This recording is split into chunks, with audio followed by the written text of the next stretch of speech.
네, 이번 시간에는 사회보험 관리의 이제 고용보험에 대해서 알아보도록 하겠습니다. 예, 이제 고용보험은 우리가 이제 많이 알고 있는 실업급여 뭐 이런 거 있죠. 예, 그래서 이제 실직 근로자에게 이제 실업급여를 지급하는 이런 실업보험 사업하고 또 이제 뭐 실업 예방이나 고용 촉진 뭐 이런 것들을 위한 고용 안정 사업, 그다음에 직업 능력 개발을 위한 직업 능력 개발 사업, 이렇게 크게 세 가지 사업으로 해서 고용보험을 이렇게 좀 나눠볼 수 있고요. 이 세 가지 사업은 이제 사회보장 제도인 동시에 이게 이제 노동시장에 대한 어떤 정책으로서 그렇게 지금 운영이 되고 있습니다.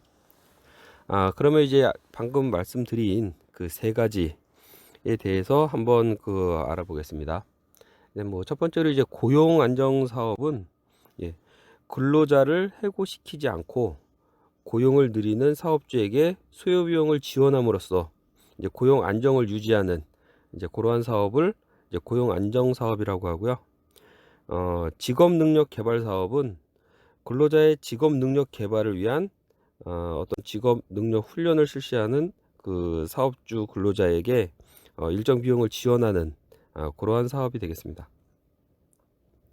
그리고 이제 실업급여 사업은 이제 뭐 어떤 구조조정이나 조직, 뭐 축소 등으로 인해서 불가피하게 실직하는 근로자에게 실업급여, 또 이제 취직을 위한 훈련 비용 이런 것들을 지급하는 그런 게 이제 실업급여 사업이죠. 그래서 뭐 실업급여를 받기 위해서는 본인이 회사를 먼저 알아서 자발적으로 퇴사를 하는 경우에는 실업급여에 해당이 되지 않습니다. 그래서 보통 이제 회사에서 권고사직이나 이렇게 회사의 사정으로 인해서 이 회사를 나가게 됐을 때, 그럴 때만 요 근로 실업급여 요거에 해당이 되겠습니다. 계속해서 고용보험의 적용 대상에 대해서 알아보겠습니다. 고용보험 적용 대상은 상시근로 1인 이상 근로자를 고용하는 이제 모든 사업장에 해당이 되고요. 이 사업장들은 실업급여 사업이나 고용안정사업, 직업능력 개발 사업에 대한 이제 보험료를 납부해야 하고요. 근데 이제 단 이제 대표이사나 만 65세 이후 새로이 고용된 자, 또 국내 파견 외국인 근로자, 1개월간 소정 근로시간이 60시간 미만인 자는 실업급여에서 제외가 됩니다. 그리고 이제 고용보험료의 이제 산정 기간은 이제 매년 1월 1일부터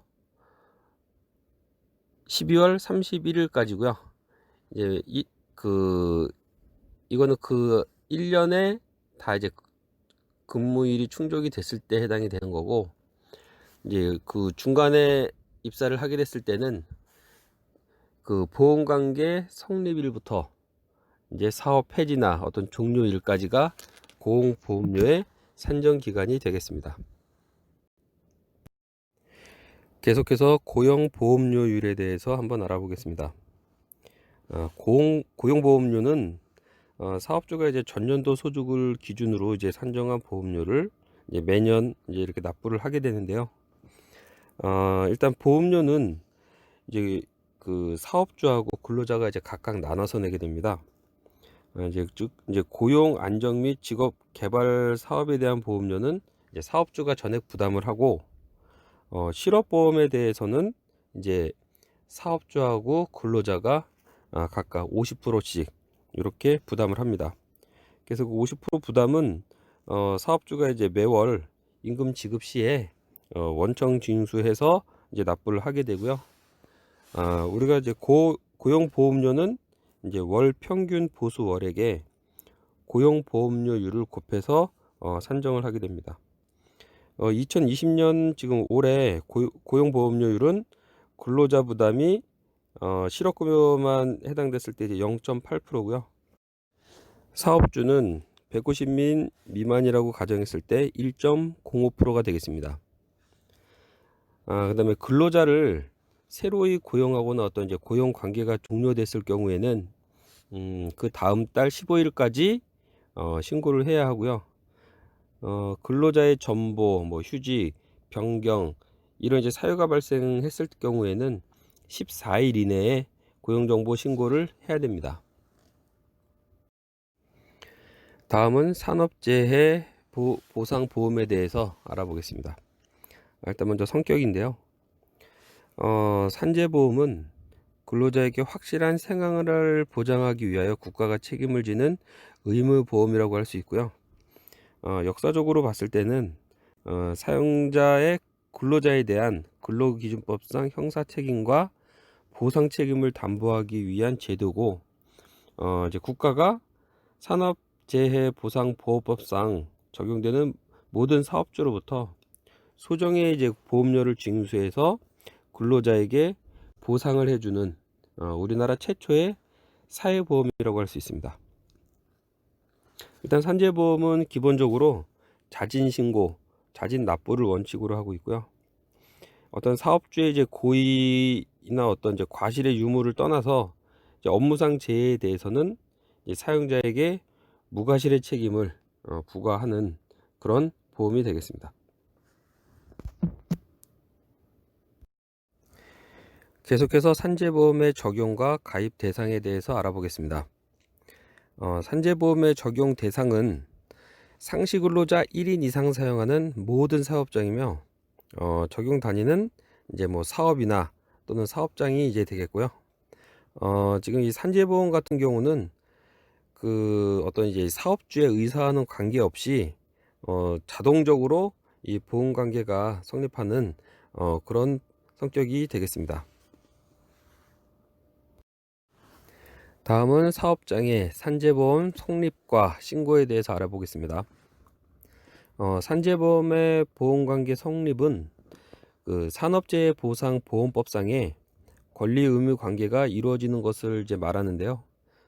사업주는 보험료를 신고 납부 의무가 발생하고, 보험관장자는 보험급여의 지급 의무가 발생하게 됩니다. 근로자는 재해 및 실직 시 보험급여 청구권 등 재반 권리 의무가 발생하게 되는 것을 우리가 보험관계가 성립했다라고 말을 할 수 있고요.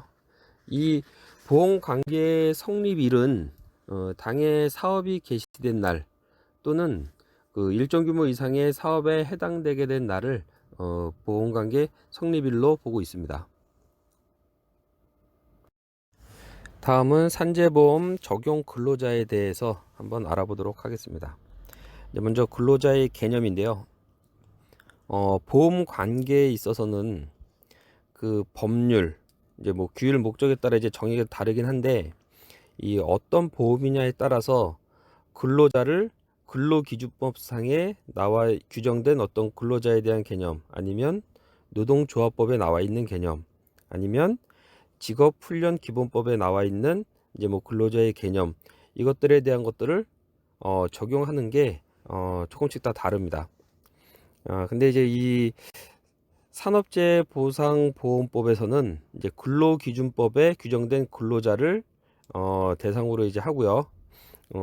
이 근로기준법상의 이제 근로자라는 직업의 종류를 불문하고 사업 또는 사업장에서 임금을 목적으로 근로를 제공하는 자라고 정의가 되어 있습니다.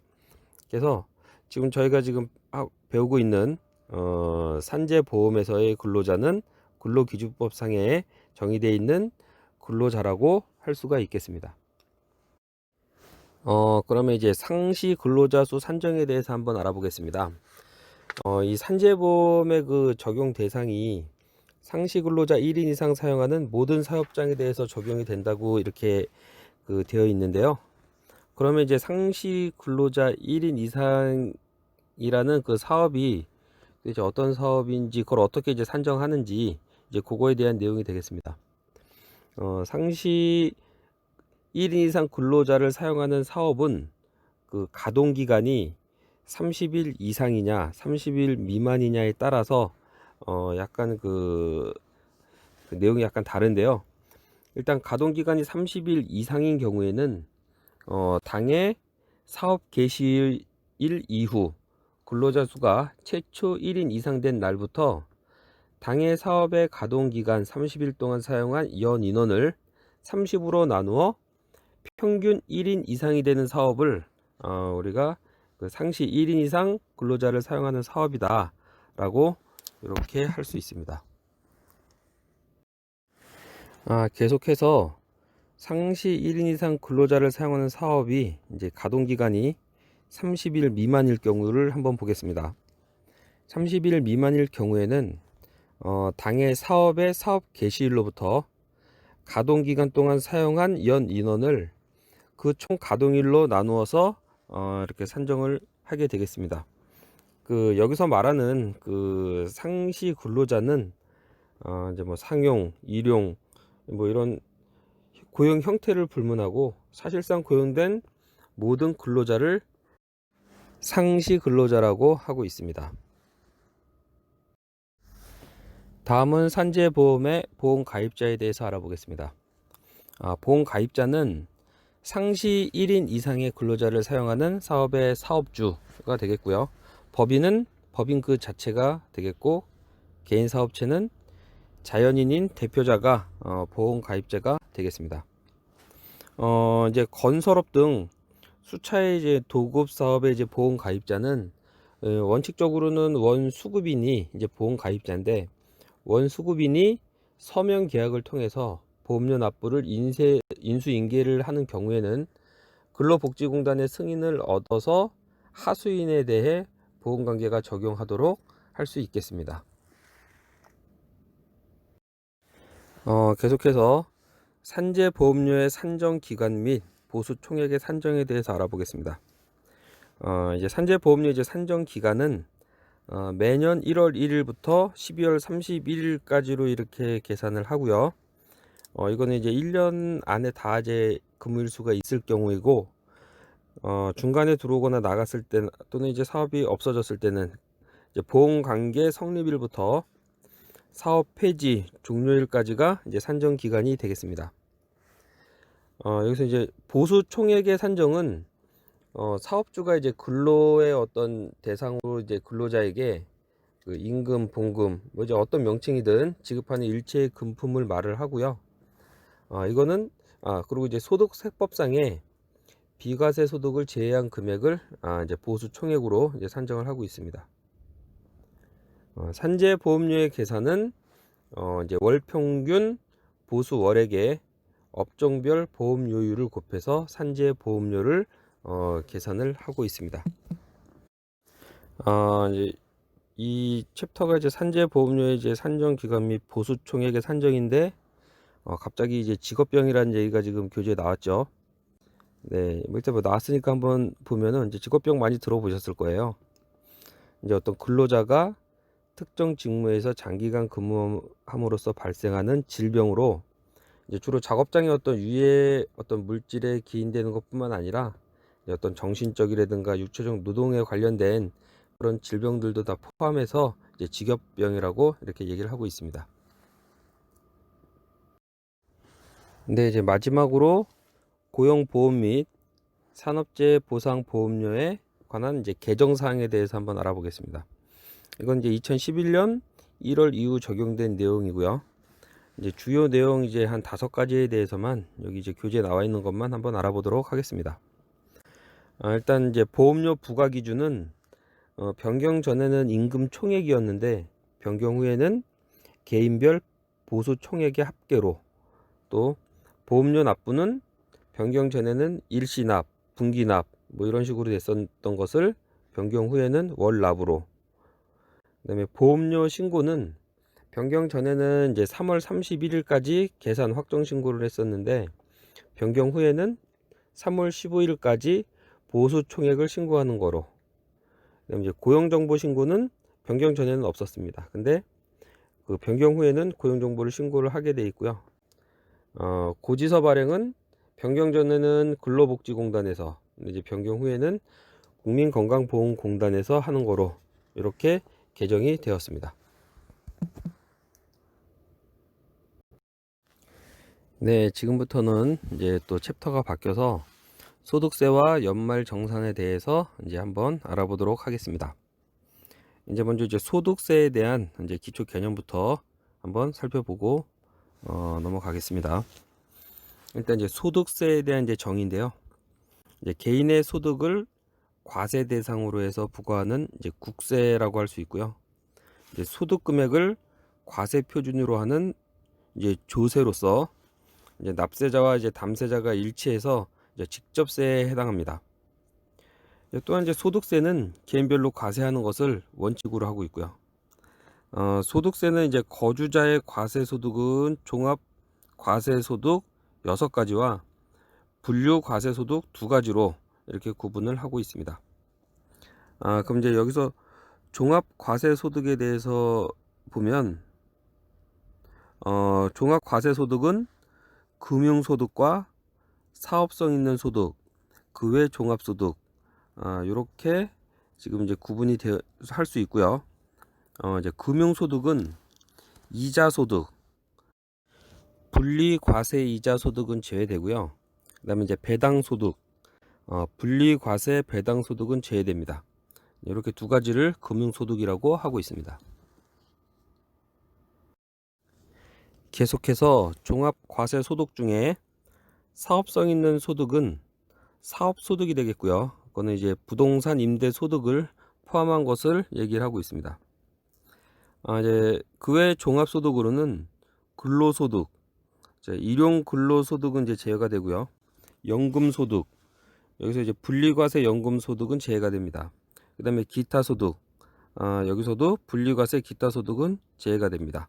그래서 이렇게 종합과세소득은 금융소득과 사업성 있는 소득, 그 외 종합소득으로 3가지로 구분을 해서 총 6가지로 이제 되어 있습니다. 분류과세소득은 퇴직소득과 양도소득 이렇게 2가지로 구분을 할 수가 있겠습니다. 네, 다음은 소득세 구분에 따른 이제 과세 방법에 대해서 이제 한번 살펴보겠습니다. 소득세는 이제 종합과세, 분리과세, 분류과세 이렇게 3가지로 구분을 하고요. 이제 각각의 구분에 따른 이제 과세 방법이 이제 차이가 있겠습니다. 그럼 먼저 종합과세는 이자, 배당, 사업, 근로, 연금, 기타 소득의 이제 6가지 소득을 합산하여 과세하는 것을 말을 하고 있는 거고요. 이제 분리과세는 기준금액 이하인 금융소득, 일용근로소득, 소액연금, 복권당첨소득 등에 대해서 원천징수로서 납세 의무를 종결하는 것, 이것을 이제 분리과세라고 하고요. 분류과세는 장기간 발생되는 소득인 퇴직소득 또는 양도소득의 결집효과를 완화하기 위해서 종류별로 구분해서 이제 과세하는 것을 이제 분류과세라고 합니다.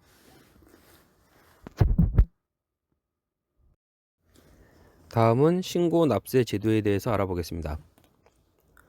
소득세는 신고 납세 제도를 채택하고 있고요. 납세 의무자는 확정 신고로 과세 표준과 세액이 확정이 되게 됩니다.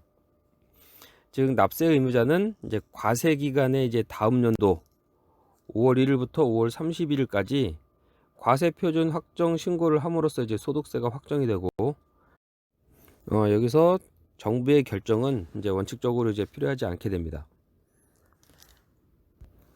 계속해서 열거주의 과세 방법에 대해서 한번 알아보겠습니다.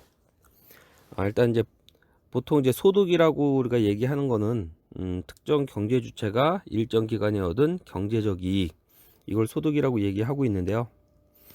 소득세법상에는 소득이란 소득세법상 열거된 소득을 의미한다. 즉 소득세법은 열거주의에 의해 이제 과세 소득 대상 소득을 규정하고 있는데요. 여기에 열거되지 아니한 소득은 이제 과세가 되지 않습니다.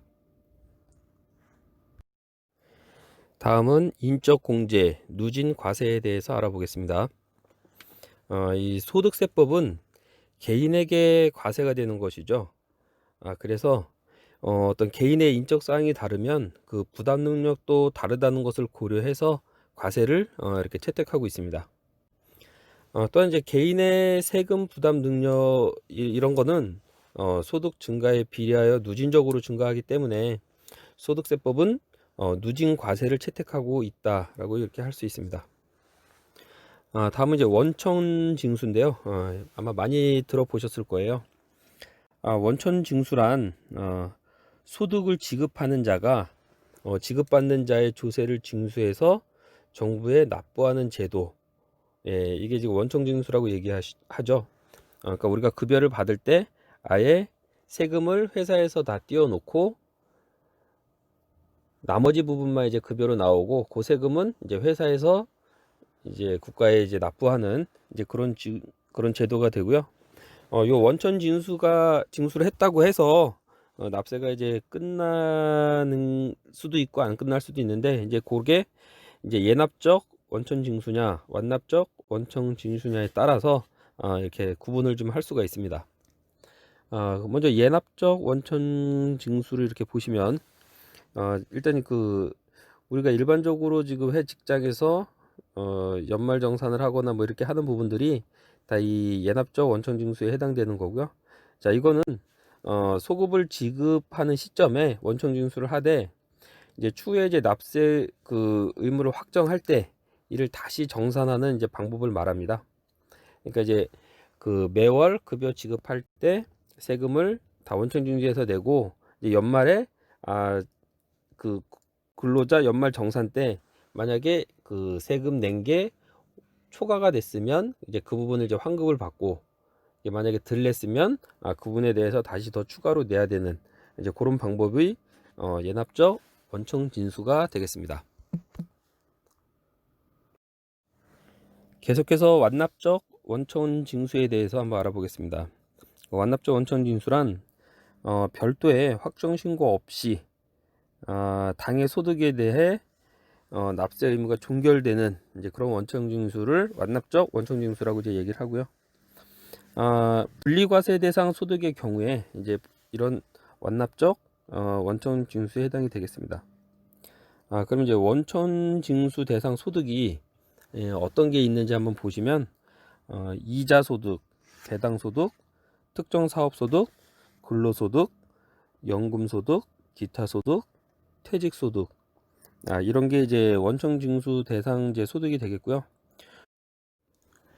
과세 기간에 대해서 알아보겠습니다.